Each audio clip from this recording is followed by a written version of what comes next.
हैं उन सबको भी हमें तिलक करना होता है। तो हम लोग देवरानी जेठानी चौकी लगाकर वहाँ पर पूजा कर लेते हैं और फिर इकट्ठा बैठ के आंगन में या तो मंदिर के सामने फिर हम लोग कहानी सुन लेते हैं। तो आप ऐसे भी सुन सकते हैं या फिर आप जहाँ पर चौकी लगाई है वहाँ पर भी आप कहानी सुन सकते हैं। कहानी एक ही रहती है, आप कंफ्यूज ना हो इसलिए मैंने ये आपको बता दिया है। अब देखिए अपने हाथों में अनाज के दाने लेकर फिर हम कहानी शुरू करेंगे। तो चलिए कहानी शुरू करते हैं। एक बार एक गांव में एक साहूकार रहता था। साहूकार के 7 बेटे और 1 बेटी थी। सातों बेटों की शादी हो गई थी। दिवाली के आसपास का समय चल रहा था। घर में दिवाली की सफाई चल रही थी। एक दिन सातों बहुएं अपने ननद के साथ खदान से मिट्टी लाने चली गई। पहले के टाइम में मिट्टी लाई जाती थी, तो मिट्टी लाने के लिए चली गई। अब जब मिट्टी लेने गई तो उस दिन होली अष्टमी का दिन था। सारी बहुएं खेतों में कोई कचरी लेने चली गई, कोई फूल तोड़ने चली गई, सब इधर उधर हो गई। अब साहूकार की बेटी ने मिट्टी खोदना शुरू कर दिया। जैसे जैसे मिट्टी खोदती गई वैसे वैसे शाहू माता के बच्चे उस मिट्टी में कटते चले गए। सातों बच्चे कट गए। शाहू माता हाहाकार करती हुई आई और शाहू माता ने कहा कि तुमने मेरे बच्चों को मारा है, मैं तुम्हारी कोख लूंगी। साहूकार की बेटी जोर जोर से रोने लगी। उसके रोने की आवाज सुन के साहूकार की सारी बहुएं वहां पे इकट्ठी हो गई। अब सबने जब शाहू माता की बात सुनी तो कहा कि अगर तुमने इसकी कोख ले ली तो हमारी सासू हमें घर में नहीं घुसने देगी।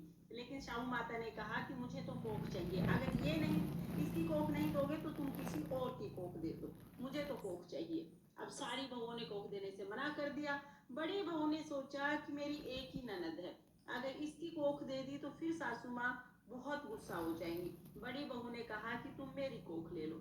शाहू माता ने बड़ी बहू की कोख ले ली। जैसे ही कोख ली, बड़ी बहू के जो बच्चे पालने में थे वो पालने में मर गए, जो स्कूल गए वो वहीं पे मर गए, जो खेल रहे थे वो खेलते खेलते मर गए। सारे बच्चे वहीं के वहीं मर गए। जैसे ही घर आई सासू माँ ने कहा कि ये सब क्या हो गया, सब एकदम से कैसे खत्म हो गए। तब बहुओं ने सारी बात बता दी। अब उसकी सास को बहुत गुस्सा आया। उसने बड़ी बहू को घर से निकाल दिया। साहूकार के बड़े बेटे की बहू गांव के पास ही जंगल में रहने लग गई। जहाँ वो जंगल में रह रही थी वहां पर एक गौ माता रहती थी। गौ माता बहुत बूढ़ी थी और बहुत कष्ट में थी। साहूकार के बेटे की बहू ने सोचा कि मुझे वैसे भी कोई काम नहीं है, मैं गौ माता की सेवा करती रहूंगी, मेरा भी टाइम पास हो जाएगा और गौ माता की सेवा भी हो जाएगी। इस तरह से पूरा 1 साल तक साहूकार के बेटे की बहू उस गौ माता की सेवा करती रही। अब गौ माता की हालत पहले से बहुत सुधर गई थी। गौ माता हष्ट पुष्ट हो गई और गौ माता बहुत खुश हुई। गौ माता ने साहूकार के बेटे की बहू से कहा कि बेटी तुमने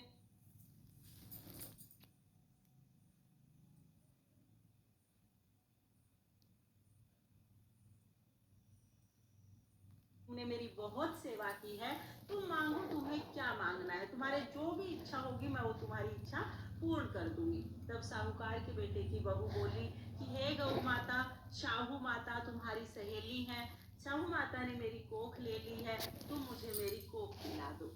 तब गौ माता ने कहा कि बहन मैं तुमसे वादा तो नहीं करती, लेकिन तुम मेरे साथ चलो, मैं पूरी पूरी कोशिश करूंगी। गौ माता शाहू माता यानी अहोई माता के घर पर आ गई। गौ माता को देखते ही अहोई माता बहुत खुश हो गई। बोली सहेली आज तो बहुत दिनों बाद आई, आज कैसे दर्शन दिए।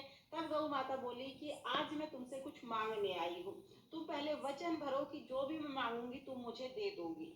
तब अहोई माता बोली कि इसमें भी कोई पूछने की बात है, 1 वचन 2 वचन, तीसरे वचन में ऊकू तो खड़ी नरक में सूखू। इस तरह से वचन भर लिया। तब गौ माता बोली कि बहन तुमने इस बहू की कोख ली है, अगर तुम मेरी सहेली हो तो तुम इसकी कोख वापिस कर दो। इस बहू ने मेरी बहुत सेवा की है, तुम्हें इसकी कोख वापिस करनी पड़ेगी। तब अहोई बोली कि बहन तूने तो मुझे ठग लिया, इसकी ननद ने मेरे सारे बच्चों को काट दिया था, इसलिए मैंने इसकी कोख ली थी और तूने तो मुझे ठग लिया। गौ माता बोली बहन चाहे कुछ भी समझो लेकिन इसकी कोख वापस दे दो।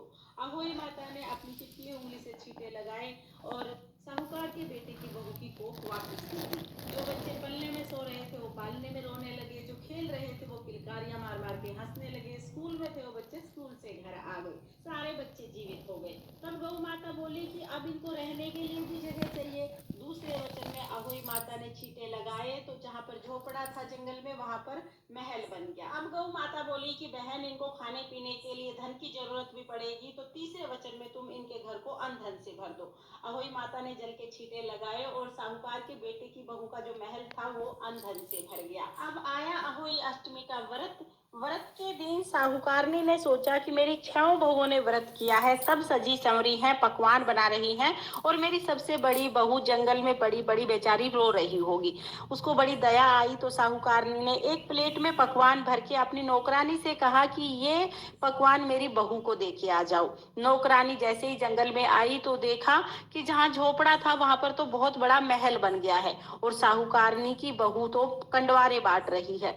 वो भागी भागी वापिस आई और आके बोली, माँ जी, आपकी बहू ने तो अहोई अष्टमी का व्रत किया है, वहां पर तो महल बन गया है, आपकी बहू तो कंडवारे बांट रही है। साहूकारनी ने कहा, दोरानी जिठानी तो सबकी बोली मारे, तू तो पैसे से खरीदी हुई, तू भी क्यों बोली मारे? तब नौकरानी बोली, बोली नहीं मार रही माँ जी, आप खुद चल के देख लो। साहूकारनी नौकरानी के साथ साथ जंगल में आ गई। आके देखा कि जहाँ पे झोपड़ा था वहां पे बहुत बड़ा सा महल बन गया है, कढ़ाई चढ़ रही है, बच्चे आंगन में खेल रहे हैं और बहू कंडवारे बांट रही है। साहूकारनी भागी भागी घर के अंदर गई और जाके बहू को गले से लगा लिया। हे बहू, ये क्या आन बिनान किया, ये सब कुछ कैसे हो गया? बहू ने अपनी सास के पैर छू लिए, पैर पकड़ के बोली, माँ जी, मैंने तो कुछ भी नहीं किया, मैंने तो गौ माता की सेवा की थी और गौ माता ने ही ये सब कुछ किया है। बहू ने सारी बात अपनी सास को बता दी। सास ने कहा, हे बहू, मैं तुझे ऐसे अकेले जंगल में नहीं डालना चाहती थी, लेकिन अगर तू घर में रहती तो दोरानी जिठानी तुझे ताने मारती रहती और तेरा जीना बहुत मुश्किल हो जाता, इसलिए मैंने तुझे घर से निकाला था। बहू ने अपनी सास के चरण छुए और कहा, माँ जी, मैं जानती हूँ आप दिल से बुरी हो ही नहीं सकती हैं। सास बहू के गले लगे, बहू सास के गले लगे, दोनों सास बहू कंडवारा बांटने लगी। पूरे घर में खुशियां छा